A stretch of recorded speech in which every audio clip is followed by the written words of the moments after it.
3장 20절에서 30절까지만 좀 읽겠습니다. 예수께서 집에 들어가시니 무리가 다시 모여들어서 예수의 일행은 음식을 먹을 겨를도 없었다. 예수의 가족들이 예수가 미쳤다는 소문을 듣고서 그를 붙잡으러 나섰다. 예루살렘에서 내려온 율법 학자들은 예수가 바알세불이 들렸다고 하고 또 그가 귀신의 두목의 힘을 빌어서 귀신을 쫓아낸다고도 하였다. 그래서 예수께서 그들을 불러놓고 비유로 그들에게 말씀하셨다.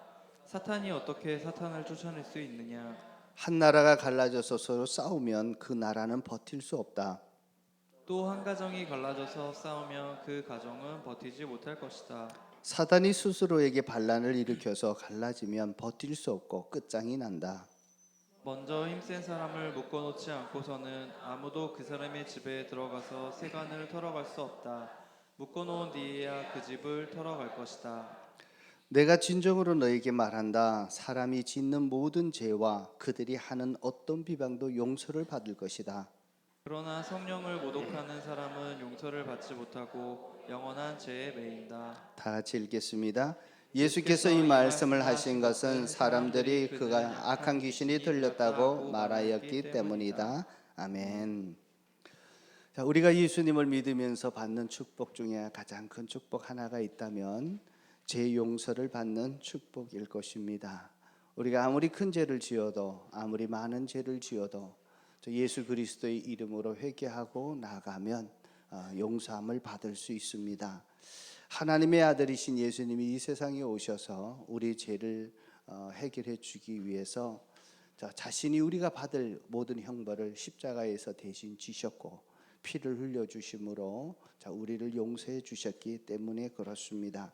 그래서 예수의 이름을 인정하고 예수 이름으로 죄를 인정하고 회개하기만 하면 다 어떤 죄도 용서받을 수 있다. 그래서 용서받음의 확신 가운데서 살 수 있게 됩니다. 자, 그런데 우리가 용서받지 못할 죄 하나가 있습니다. 오늘 그것이 본문에 소개되고 있는데 29절입니다. 29절에 보면 그러나 성령을 모독하는 사람은 용서를 받지 못하고 영원한 죄에 매인다라고 말씀하고 있습니다. 자, 우리는 용서받지 못할 죄는 아무것도 없습니다. 다 용서받을 수 있습니다. 그런데 용서받지 못하는 단 하나의 죄, 자, 그것이 다른 것이 아니라 성령을 모독하는 일이다라고 되어 있습니다. 신앙생활을 하셨던 분들은 과거든 현재든 혹시 내가 용서받지 못할 죄가 있는가, 자, 이것 때문에 한두 번씩은 고민해 본 적들이 있을 거라고 생각이 됩니다. 자, 40대가 넘어서 목사님이 되셨던 목사님의 간증을 들은 적이 있습니다. 자, 이분은 그 목사가 되기 전에 대학생들을 하나님의 말씀을 가르치는 일로 사역을 하고 있었습니다. 그래서 대학생들을 데리고 어느 여름에 수양회에서 여름 집회를 하게 되었습니다.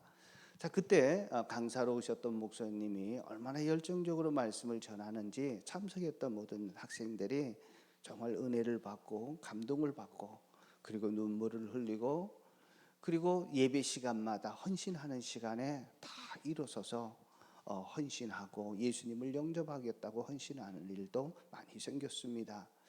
그래서 그때 교사로 있었던 이분이 뒤에서 앉아서 학생들을 바라보고 있었는데 그 중에 한 명을 자세히 보니까 굉장히 은혜를 많이 받았습니다. 말씀을 받고 아멘으로 하고 정말 감동하고 눈물도 흘리고 있는데 헌신의 시간에 나가지 않는 것입니다.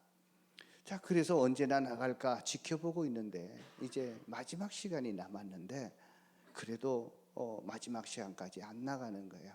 나머지 한 시간을 남겨놓고 그 학생을 조용히 불렀습니다. 그리고는 이렇게 얘기했습니다. 내가 보기에는 네가 보니까 굉장히 은혜를 많이 받고 예수님을 영접하고 헌신할 모든 준비가 다 되어 있는 것 같은데 혹시 예수님을 영접하고 헌신하지 못하는 이유가 있는지를 묻게 됩니다. 그때 이 학생이 자기가 예수님을 영접하지 못하는 이유가 있다라고 얘기합니다.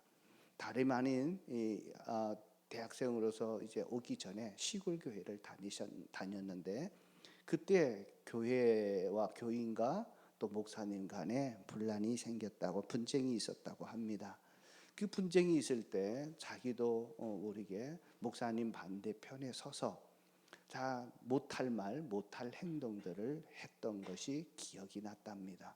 이번 집회에 참석을 하면서 그 일에 대해서는 그때는 그렇게 대수롭게 생각하지 않았는데 말씀을 듣고 보니까 자기가 지었던 죄가 너무 큰 죄고 용서받지 못할 죄라고 생각이 들어서 그 죄책감 때문에 하나님 앞에 나서는 것이 그렇게 선뜻 나설 수가 없었다라고 얘기했습니다. 그래서 교사가 이런 얘기를 했습니다. 그래, 너 아주 못된 짓을 했구나. 그렇게 먼저 인정을 해주고, 내가 알고 있는 한 사람이 있는데 네가 지은 죄하고 그 사람의 죄를 한번 비교해 봐라. 내가 알고 있는 그 사람은 예수 믿는 사람을 너무너무 미워하고 증오해서 달려가서 다 사람들을 감옥에다 갖추었다. 그리고 앞장서서 그 사람 한 사람을 죽이는 일에 앞장을 섰고 많은 사람들을 선동했는데 그래서 그 결과 그 사람이 죽게 되었다. 그러면 네가 지은 죄와 이 사람이 지은 죄 어느 사람이 더 큰 죄를 지었다고 생각하니? 라고 물으니까 그 사람이 죄가 더 크네요. 그래, 그 큰 죄를 지었던 사람이 누군지 아냐? 그게 바울 사도다라고 얘기했습니다. 바울은 예수 믿기 전에 정말 예수 믿는 사람들 피박을 하고 다 힘들게 하고 다 감옥에 갇히고 그리고 스데반 집사를 돌로 쳐 죽이는 일에 정말 앞장서서 그 분위기를 만들었던 장본인이었는데도 하나님은 그를 불러주셨고 그의 죄를 용서해 주셨고 지금 대사도로 쓰임 받게 되었다. 그 얘기를 들었더니 이 학생이 눈물을 툭툭 흘리면서 나도 용서받지 못할 죄가 없네요 하면서 용서를 받고 회개하고 예수님을 영접하고 헌신했다라고 얘기하고 있습니다. 여러분, 우리가 용서받지 못할 죄는 아무것도 없습니다. 아무리 많은 죄를 지었다 할지라도 누구든지 예수 이름 앞에서 자기의 잘못을 인정하고 회개하기만 하면 용서받지 못할 죄는 없습니다. 그런데 단 한 가지 용서받지 못할 죄가 있는데 그것이 뭐냐면 회개하지 못하는 상태에 이르는 것입니다. 어떤 죄도 다 용서받을 수 있는데 본인이 지었던 죄에 대해서 회개하지 못하는 상태에 도달하게 되면 그 죄는 용서받을 수 없습니다. 왜요? 회개하지 못하기 때문에 그렇습니다. 그래서 이것은 회개하지 못하는, 용서받지 못하는 죄는 우리가 지은 죄라기보다는 우리가 회개하지 못하는 그 상태에 머물러 있게 되면 용서받지 못한다라고 하는 것입니다. 그래서 회개할 수 없는 상태에 놓이게 된다면 그 죄는 어떻게 시작되냐 하면 성령을 모독할 때 생겨진다라고 말씀합니다. 오늘 본문에 보면 예수님께서 갈릴리 지방에서 북쪽 갈릴리에서 말씀을 전하시고 능력을 베푸시고 많은 병든 자들을 고치시고 그리고 귀신들을 내어 쫓는 이러한 일들을 막 일으키게 되자 예수님의 소문이 전국으로 다 퍼지게 되었습니다. 그때 수도였던 예루살렘에서 이제 율법학자들을 파송을 해서 예수님이 어떤 사람인지를 알아보고 보고하라고 그들을 파송을 하게 됩니다. 그래서 그들이 와서 율법학자들이 조사관들이 와서 예수님을 면면히 살피면서 예수님이 어떤 사람인지를 관찰을 하고 이런 결과 보고를 내립니다. 22절인데요. 이렇습니다. 예루살렘에서 내려온 율법학자들은 예수가 바알세불이 두렸다고 하고 또 그가 귀신의 두목의 힘을 빌어서 귀신을 쫓아낸다고도 하였다. 조사단이 와서 예수님을 살펴보면서 내린 결론은 예수님은 바알세불이 들었다. 이 바알세불은 뭐냐면 마귀 사단을 얘기합니다. 자, 그리고 그가 다른 귀신을 내어 쫓고 능력을 베푸시는 것은 다른 힘 있는 왕의 마귀의 힘을 입어서 이룬 것이다 라고 얘기한 것입니다. 다시 말해서 왕마귀의 힘을 빌려서 그렇게 한 거다라고 얘기한 거예요. 자, 귀신을 쫓아내고 그렇게 하는 일들입니다. 자, 그런데 이 얘기를 들었던 예수님이 너무 어이가 없었습니다. 그래서 예수님께서 하셨던 말씀이 23절에서 26절입니다. 자, 제가 한번 읽어드리겠습니다. 23절. 그래서 예수께서 그들을 불러놓고 비유로 그들에게 말씀하셨다. 사단이 어떻게 사단을 쫓아낼 수 있느냐? 한 나라가 갈라져서 서로 싸우면 그 나라는 버틸 수 없다. 또 한 가정이 갈라져서 싸우면 그 가정은 버틸지 못할 것이다. 자, 사단이 스스로에게 반란을 일으켜서 갈라지면 버틸 수 없고 끝장이 난다. 자, 지금 사단의 나라가 서로 갈라져서 서로를 죽이고 서로를 몰아내고 서로를 쫓아낸다면 그 나라는 결국은 버틸 수 없고 끝장나 버릴 거다. 자, 가정도 마찬가지다라고 얘기합니다. 자, 여러 형제들이 있습니다. 형제들이 보니까 서로의 관계들이 안 좋아요. 그러니까 형이 자꾸 동생을 구박합니다. 그래서 동생이 가서 부모에게 얘기하면 엄마 아빠에게 얘기해요. 자, 형이 나를 계속 괴롭히는데 이제는 저 형을 형이라고 하지 말고 우리 가족에서 내쫓아 주세요. 자, 그렇게 합니다. 그럼 부모들이 그 말을 들어줄 부모들이 있겠습니까? 없겠습니까? 없죠. 네 형제다. 그러지 않겠어요? 만약 그렇다고 해서 얘기한다고 우리 가족에서 그들 내어 쫓아버리고 가족으로 받아들이지 않는다면 결국은 그 가정은 온전하지 못하고 자, 끝장나고 말 것이다 라고 하는 것입니다. 결국 사단의 그 힘을 빌려서 그렇게 귀신을 내어 쫓는다고 하면 그 사단의 나라는 온전치 못할 거다라고 말씀한 겁니다. 그러면서 예수님께서 27절에 이런 말씀을 하십니다. 자, 27절 한번 보겠습니다. 먼저 힘센 사람을 묶어 놓지 않고서는 아무도 그 사람의 집에 들어가서 세간을 털어갈 수 없다. 묶어 놓은 뒤에야 그 집을 털어갈 것이다. 그래서 귀신을 장악하는데 귀신이 장악한 것이 아니라 귀신보다 더 힘이 센 하나님의 능력으로 성령의 능력으로 지금 내가 행하는 것이다 라고 하는 것을 예수님이 분명히 얘기하고 있습니다. 지금 내가 너희들에게 보여줬던 모든 이적과 귀신을 내어쫓는 모든 행동은 귀신의 힘을 빌려서 한 것이 아니라 하나님의 능력이고 성령의 능력임을 분명히 밝혀놓은 것입니다. 그러면서 예수님이 결론을 내립니다. 28절 29절인데요. 자, 내가 진정으로 너희에게 말한다. 사람들이 짓는 모든 죄와 그들이 하는 어떤 비방도 용서를 받을 것이다. 그러나 성령을 모독하는 사람은 용서를 받지 못하고 영원한 죄에 매인다라고 말씀합니다. 자, 여기서 보면 용서받지 못한 죄가 있는데 성령을 모독하는 죄입니다. 자, 성령을 모독하게 되면 용서받지 못한 죄가 되는데 왜냐하면 성령을 모독하게 되면 마음이 강팍해집니다. 마음이 강팍해지고 나면 더 이상 본인이 강팍해져서 죄를 지어도 회개하지 못하는 상태에 도달하게 됩니다. 그래서 회개하지 않기 때문에 결국 용서받지 못하는 죄다라고 얘기합니다.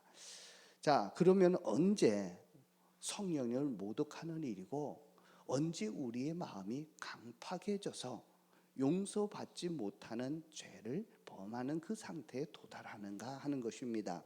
자, 첫 번째는요, 두 가지로 말씀을 드리는데 첫 번째는 하나님이 하시는 일을 귀신의 역사로 매도할 때입니다. 우리 30절에 보면 예수께서 이 말씀을 하신 것은 사람들이 그는 악한 귀신이 들렸다고 말하였기 때문이다. 하나님의 능력으로 기적을 행하고 하나님의 성령의 능력으로 귀신을 내어 쫓았는데 그 일을 보고 귀신이 했다라고 매도했기 때문에 모독했다라고 하는 것입니다. 그래서 우리는 하나님이 하신 일들을 하나님의 역사로 하셨는데 자, 하나님이 일로 보지 않고 성령의 능력으로 한 것으로 보지 않고 마귀의 한 일로 보는 것입니다. 성령을 모독했다는 것입니다. 자, 이 죄가 바로 용서받지 못한 죄입니다.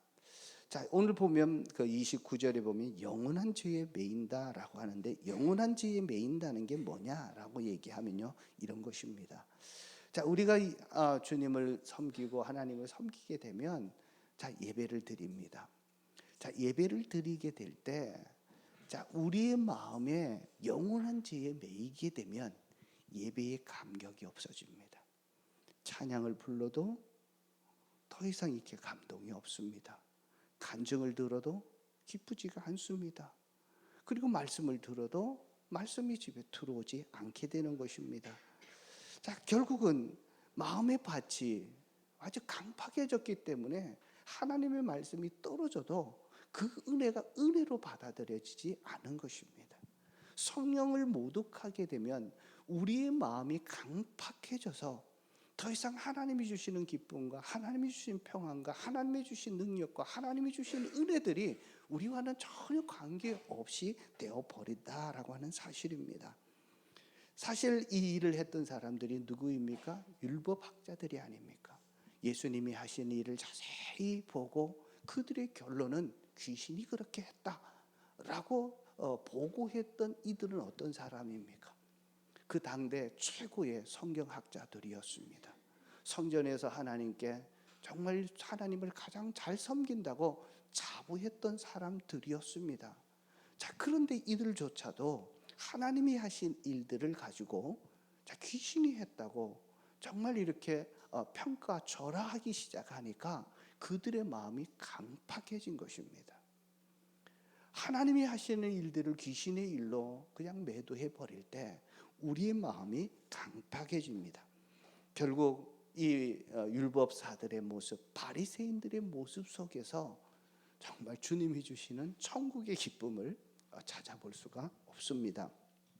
자, 이들이 하는 일은요, 지적하고 그리고 판단하고 심판하고 정죄하는 일들이 주목이 되었습니다.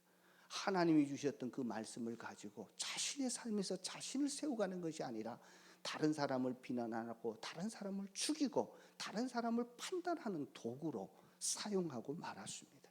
그리고 마음속에서는 원망과 불평이 늘 가득 찼습니다. 그리고 그들에게 남는 것은 미움과 분노였습니다.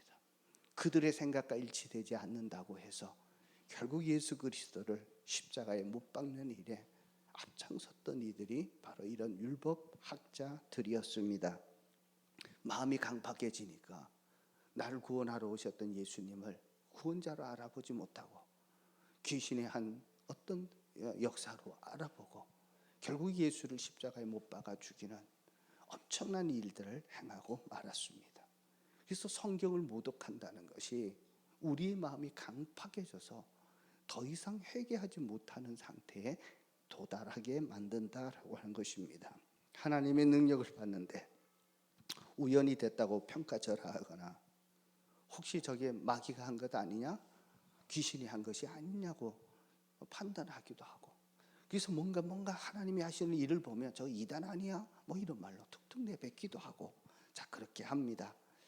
자, 선한 것을 악한 것으로 보게 되고 악한 것을 선한 것으로 얘기하다 보니까 자기가 죄를 지었다는 것을 의식하지 못합니다.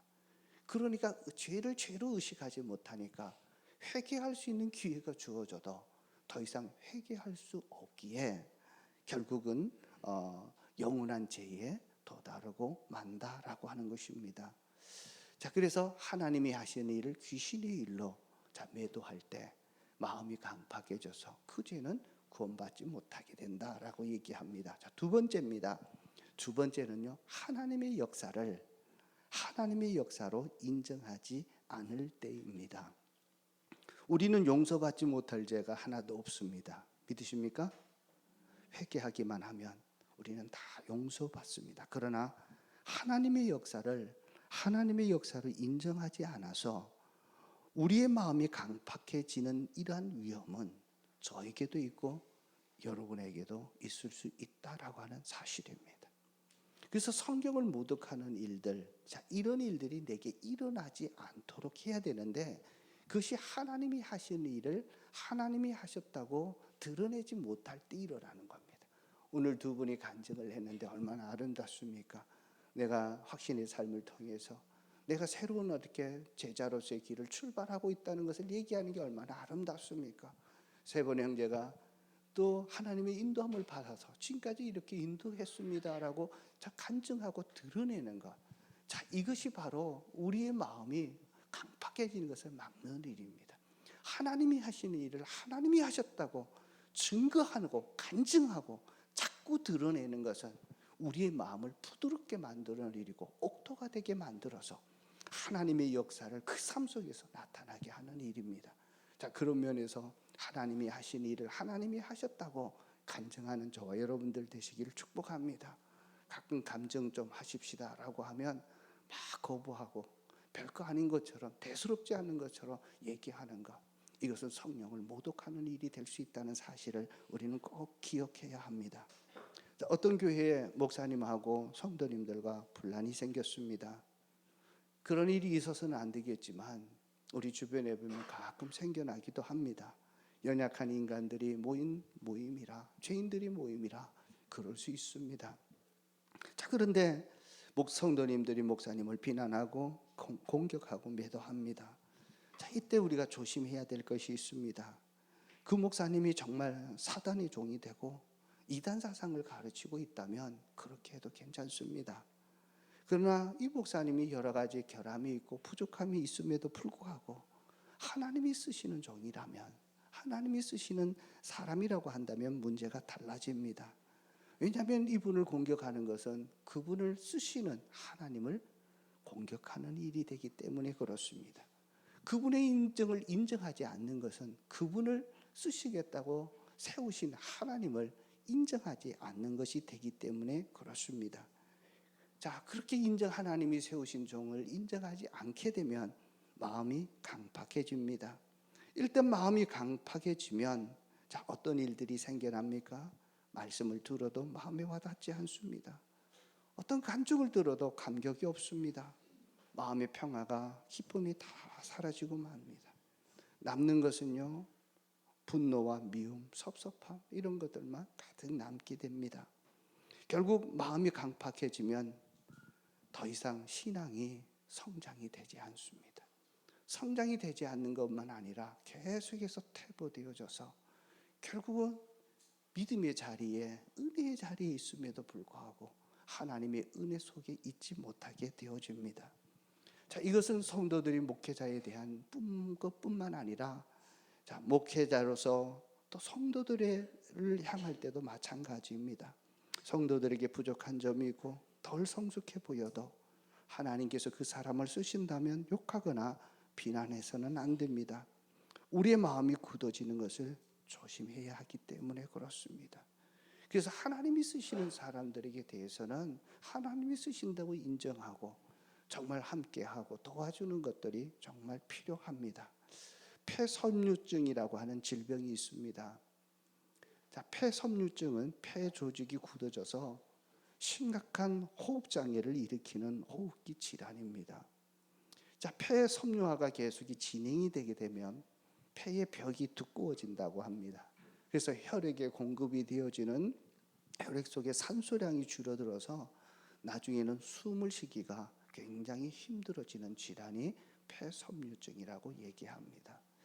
자, 우리가 하나님이 하시는 일을 인정하지 아니하고 하나님이 쓰시는 사람들을 무시하게 될 때 우리는 영적으로 폐섬유증이 이렇게 진행되게 된다라고 하는 것을 보셔야 합니다. 그래서 하나님이 쓰시는 목회자나 하나님이 쓰시는 성도들 욕하거나 비난하면 안 됩니다.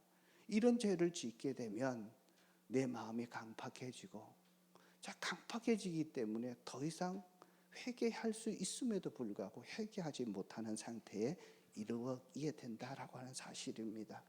그래서 우리 믿는 자들은 서로를 정말 약함을, 부족함을 인정하고 그리고 서로 하나님이 쓰시는 사람이라고 인정해주고 세워주려고 하는 이런 노력들이 필요합니다. 만약 그렇지 않게 되면 그 사람을 쓰시는 하나님을 모독하는 일이 되고 말고 하나님을 부인하는 일이 되기 때문에 그렇습니다. 그러면 마음이 강팍해집니다. 자, 이것은 남의 이야기가 아니라 우리의 얘기일 수가 있다라고 하는 사실입니다. 여러분들 한번 보십시오. 만약에 교회 안에서 성도들끼리 신앙생활 하는데 못마땅한 모습이 있고 그래서 서로 비난하고 공격하기 시작한다면 뭐가 생깁니까? 목회자와의 관계, 성도와의 관계 속에서 뭔가 모르게 이런 금이 생기고 담이 생겼다면 첫 번째 일어나는 것은 말씀의 은혜가 안 됩니다. 남들이 찬양을 하는데 부르는데도 마음에 감격이 없습니다. 그래서 찬송을 조금 오래 하면 왜 지루하게 자꾸 찬양을 오래 하냐? 집에 빨리 가야 되는데 시계만 자꾸 바라봅니다. 말씀을 들으면서도 말씀 듣는 게 아니라 정말 핸드폰에 문자를 계속 바라보고 거기에 빠져 있습니다.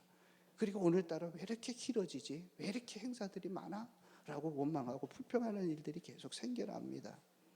여러분, 마음의 기쁨이 없어지고 마음의 평화가 사라지는 것, 정말 하나님이 쓰시는 사람, 하나님이 하시는 일들이 인정하지 않을 때 우리의 현상이 일어난다는 겁니다. 그래서 내 마음이 강팍해졌다는 것은 지금의 내 모습을 보십시오. 정말 하나님 앞에 섰을 때 하나님의 은혜에 감격하고, 하나님을 만나면서 그 말씀을 아멘으로 받아들이고, 기도하는 것에서 그대로 이루어질 줄로 믿게 되고, 하나님이 작은 일에도 하나님이 하셨다고 정말 입술을 벌려서 자랑하기 시작하는 것, 여기 신앙생활에 생명력이 있고 활력이 있지 않습니까? 그러나 그것을 인정하지 않을 때 내 마음이 강팍해져서 마음의 기쁨과 생명력과 모든 은혜가 다 사라져 버리고 마는 것입니다. 이런 죄를 지을 때 종종 있을 수 있습니다. 그래서 목사님을 욕하고 비난하는 자리에 동조하지 말아야 합니다. 다른 성도들과 만나서, 다른 교회 성도들과 만나서 목사님과 성도들을 비난하는 일에 빠지지 말아야 합니다. 조심하셔야 합니다. 그래서 정말 우리가 어떻든 부족한 점이 있어도 우리 교회 목사님이 좋고, 우리 교회 성도님, 우리 교회 장로님, 우리 교회 그 성도님들이, 권사님들이 정말 좋고, 우리 교회 목자 목녀님들이 최고라고 자꾸 인정해주고, 그분들을 인정하는 것은 하나님을 인정하는 것이고, 그분들을 존중하는 것은 그 하나님을 존중해주는 일들입니다. 절대로 비난하거나 원망하거나 섭섭한 마음을 품고 있으면 마음이 점점 강팍해진다는 사실을 아셔야 합니다. 그래서 우리 정말 은혜가 넘치는 교회에 가면 이런 현상들이 있습니다. 목사님, 목자, 목녀님, 그리고 장로님, 권사님, 집사님, 그리고 성도님 자에다 다 님자를 붙입니다. 왜요? 그들을 존경한다, 존중한다라고 하는 면에서 님자를 붙입니다. 그래서 목사님, 목자들, 목자, 목녀님, 그리고 장로님, 권사님, 집사님, 그리고 성도님들인데 성도님이라고, 자매님, 형제님, 님자를 이렇게 붙입니다. 이게 정말 마음이 부드럽고 은혜가 넘치는 교회에서 불려지는 어떤 문화들이라고 볼 수 있습니다. 그런 가운데 이렇게 하는 것은요, 그분을 사용해 주시는 하나님을 인정하고 하나님에 대한 경외심 때문에 그렇습니다.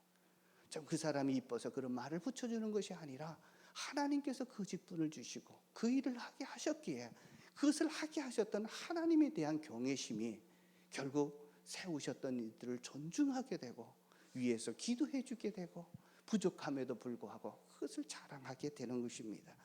그런 면에서 우리가 님자를 붙여서 해주는 것이 정말 귀한 일이라 생각됩니다. 이번 노예 때가 있었습니다. 노예 한 목사님을 만나서 식사를 하게 됐습니다. 요즘 교회가 어떻습니까? 같은 노예에서도 얘기할 시간들이 없었는데 저만 보면 늘 이렇게 반갑게 와서 인사하고 그래서 인사를 했는데 교회가 굉장히 힘들대요. 특별히 코로나를 지나면서 더 힘들어져서 성도들도 많이 떠나게 되고 이제 몇 명 남지 않아서 너무 힘든데, 개척할 때는 그래도 희망이라도 있었는데 지금 개척할 때보다 더 힘들어요. 이제는 더 이상 막 희망을 찾지 못해요. 그래서 뭐가 그렇게 힘들게 합니까? 라고 물어보니까 자기 교회에 두 분의 부부가 있었는데 그 부부가 하루는 찾아왔더래요. 그래서 찾아와서 목사님 물어볼 게 있습니다. 그래서 뭐냐고 물어보니까 왜 목사님에게 우리가 님자를 붙여야 합니까? 하나님 예수님에게는 님자를 붙일 수 있지만 그것을 사람에게 붙일 수 있는 겁니까? 그 여호와 증인이 하는 것처럼 막 그렇게 하더래요. 그런 일이 있었냐고, 그래서 아이고 그렇게 보셨냐고 그러면서, 그래도 하나님이 세우셨던 종들이기에 또 하나님이 그 일을 쓰시기 때문에 존경하는 의미에서 하는 것이 하나님을 위해서 하는 것 아니겠습니까? 그 말을 하고 난 다음에 그 다음에 기도 순서가 됐는데, 목사님이라고 하지 않고 목사라고 힘주어서 하더래요. 보통 때는 그냥 지나갔을 건데 그 얘기를 듣고 나니까 마음이 이렇게 상하게 되는 거예요. 그러면서 너무너무 힘들고 지금도 힘들다고 얘기합니다. 여러분, 하나님께서 세우셨던 종들, 하나님께서 쓰시는 사람이라고, 그 사람이 아니라 그 직분 때문에 우리는 그 사람을 존중해 주는 것이다, 이렇게 보시면 됩니다. 정말 제 시골에 장로님이 계시는데요, 그 장로님은 아드님이 목사님이 되셨습니다. 아드님이 목사가 되셨는데 그때부터 꼬박꼬박 목사님 하시는 거예요. 어떻게 보면 집에서도 보면 만나게 되면 할 수 있는데 정말 예우를 바쳐서 하는 거예요. 그 장로님이 모든 성도들로부터 계속 이렇게 존경받는 그런 장로님이 되신 이유가 그 태도가 아닌가 싶습니다. 하나님이 세우신 종이기에 아들조차도 그에게 최소하게 목사님이라고 최선을 다해서 경의를 표하고 존중하는 그런 모습들이 필요합니다. 여러분, 자, 우리 목자 목녀들 목장에서 목자 목년들이 있는데, 자, 목자님, 우리 목녀님이라고 꼭 한번 높여주시면 좋겠습니다. 또 우리 교회 장로님, 권사님들이실 때 그냥 누구 장로, 권사 그러지 마시고 장로님, 권사님에서 높여주십시오. 누가 그렇게 세웠기 때문에, 하나님이 쓰시겠다고 세우셨기 때문에 그렇게 해주셔야 됩니다. 우리 옆 사람 보시고 한번 얘기합시다. 자, 우리 성도님, 아니면 우리 목자님, 목녀님 한번 이렇게 불러주십시오. 정말 중요합니다. 자, 오늘 이제 예배 마치고 가시면 혹시 우리 목자 목녀님들이 가서 우리 목자 목녀님 최고입니다, 정말 하나님이 이렇게 붙여주셔서 너무 감사합니다고 그렇게 한번 좀 말씀해 주십시오. 하나님께서 우리에게 복을 받는 길들이, 정말 우리 마음이 편안해지는 길들이 바로 그런 것들이 아닌가 싶습니다. 그래서 우리가 남을 부를 때 그분이 부족해도 실수가 있어도 하나님이 쓰시는 사람이라면 우리는 존중해 줘야 합니다. 사람에게 함부로 하는 것은 하나님을 함부로 대하는 것입니다. 하나님에 대한 경외심이 없기 때문에 행하는 일들입니다. 자, 부부끼리도 마찬가지입니다. 자, 여러분들이 눈에 좋아서 결혼한 것 같지만 사실 부부가 되기는 배후에 하나님의 주권이 없으면 한 부부가 될 수 없습니다.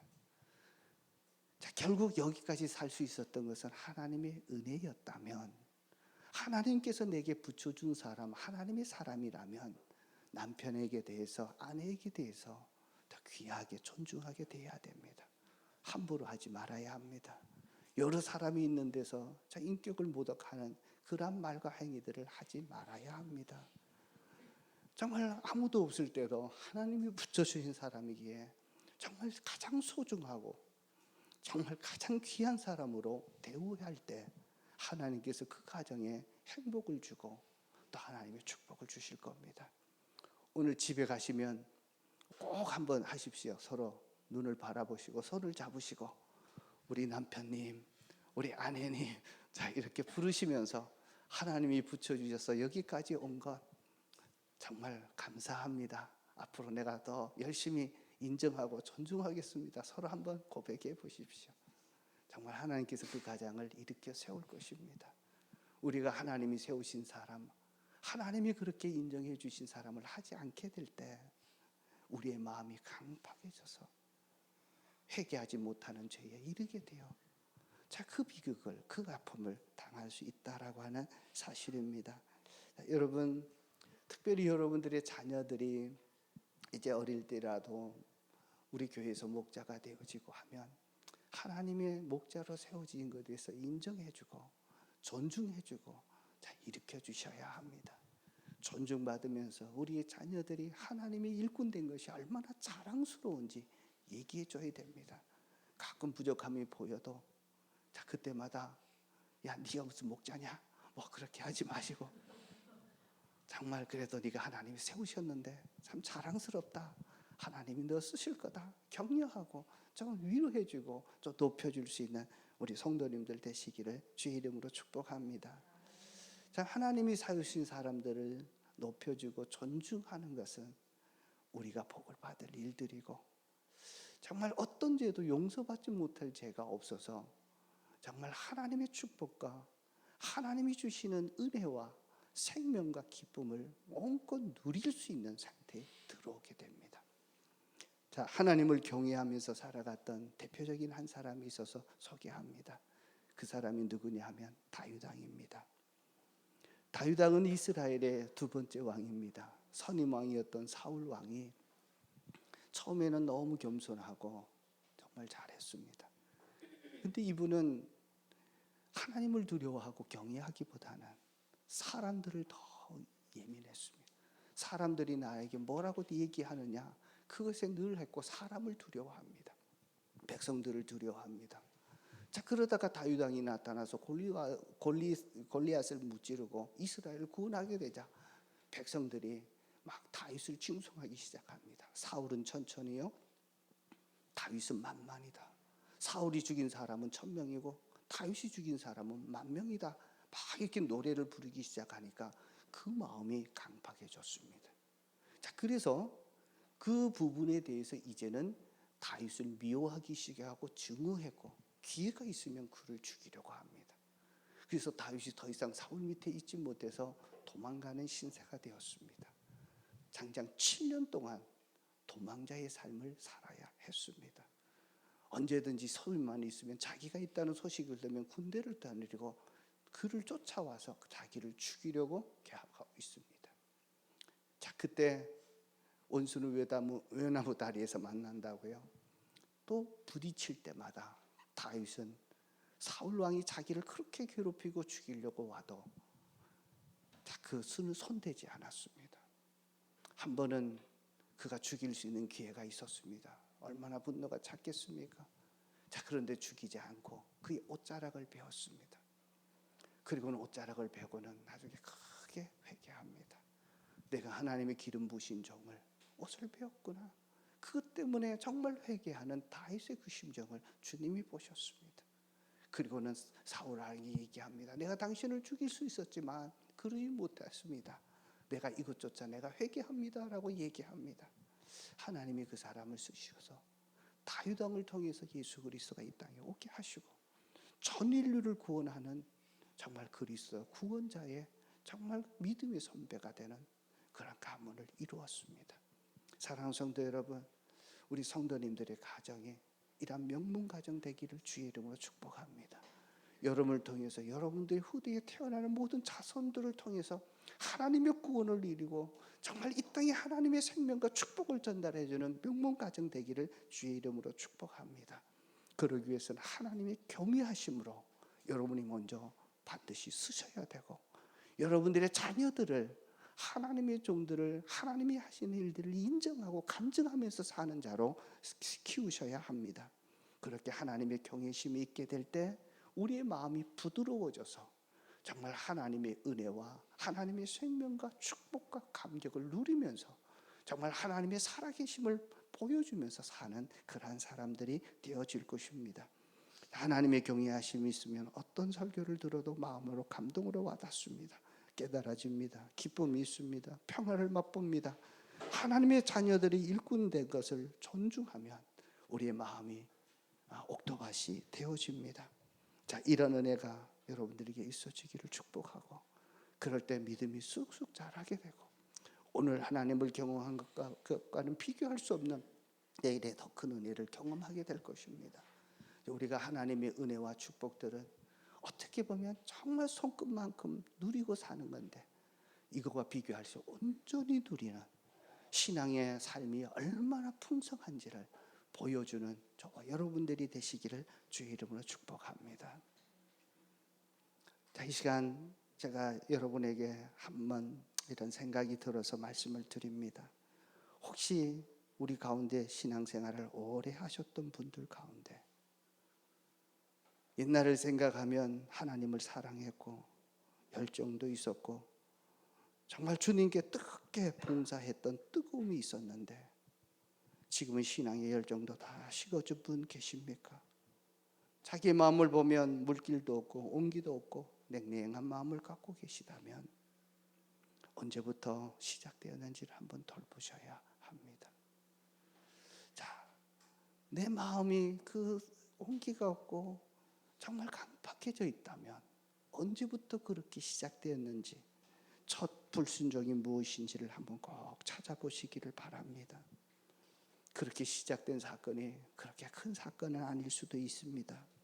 하나님의 뜻인 줄 알았지만 여러 가지 이유를 대서 이것은 하나님의 음성이 아니라고, 성령님이 주신 감동이 아니라고 지워버렸을 수도 있습니다.